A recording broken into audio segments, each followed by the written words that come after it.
Understand. Okay, yeah. Okay, let's do a steak, okay? Yes. You're going to spoil yourself because it's Saturday, you are off, okay?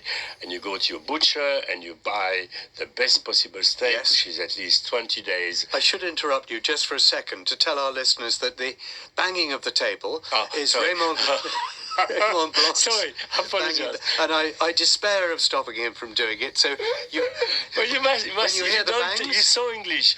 You need to tell me. You hear the bangs from the first. You're hearing his enthusiasm. Now, come on. You were telling me more about how at home people like me. How you can apply chemistry and science, and how you can apply in your cuisine to understand what's happening better. I'm going to give you the best steak of your life. And I think there's 4 ingredients.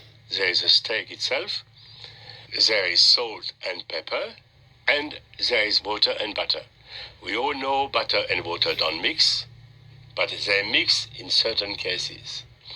So first, the meat needs to be hanged properly. Okay, by hanging the meat, the moisture goes out of the meat, it tenderizes it, it breaks down the meat to make it much more flavorful and also more tasty. Put it in the fridge the night, take it 3 hours before outside, so it becomes almost room temperature. Yeah. You prepare your pan, 2 of you medium-sized pans, so it just fits the steak perfectly. Okay? Why? Because the butter will burn if there's too much space. Okay? So you put only 10 grams per portion of butter. Unsalted butter. Why? Because it has the most fat content and the least weight. Salt, pepper from the mill, please. Proper pepper, please. It's got a different flavor. Yeah. Buy a big fat mill so you can grind that milk. Please, I beg you. Okay? Little things are important. Not too long before, so the salt will start drawing the juices of your steak. Lots of pepper. You press it in on both sides. Yeah. Then you take your saucepan, you put your 10 grams of butter per person on a medium heat. You melt the butter, so what's going to happen? The butter will melt first through the heat. The butter will then foam, and you bring this butter to a slightly nutty color. The foam stops, and you will see a coloration like hazelnut, pale brown. Pale brown, not black brown, because you burn your butter. You can smell it. Yes. Your kitchen will smell beautiful. Then you add your steaks, and you can hear the song of the sizzling within the frying pan. Okay, and that's called the Maillard reaction, which was a French, Monsieur Maillard, who discovered this reaction in 1912, where basically the butter browns the amino acids and protein within the meat, okay, giving that wonderful browning that we love. We all love it.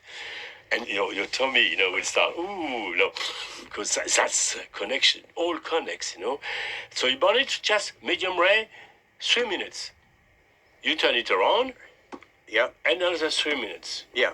Make sure it doesn't burn. It mustn't be black, Yeah. huh? No. So control your heat a little bit and listen the song of the sizzling. It mustn't be aggressive. It's a perfect song. But I'm waiting for the water. And then, when you have done that, add the water, remove, and it creates what's happening. So leave the steak in and add the water. Yeah. You're going to say, Raymond, but you're going to boil it? No.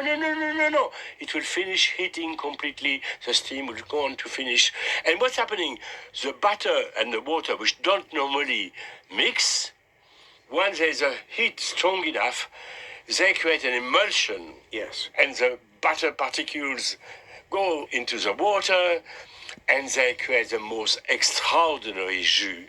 So you move the steak straight away, you don't leave them in, rest your steak, okay, because you might murder your steak by overcooking it, okay, so it's going to be chewy and you're going to hate me for it, and I hate to be hated. Did you ever cook for Professor Curti personally? Yes. Was he a critical... No. He loved what I did. We're 2 geniuses, imagine. Enjoying it. It's a joke, huh? Because I've learned to be very humble in England, okay? That's one of the qualities I acquired, which took me a long, long time. But that was a joke on myself. Your humility is shining through. Absolutely. Absolutely. Yes, I cooked for him, and actually I cooked him that steak, actually.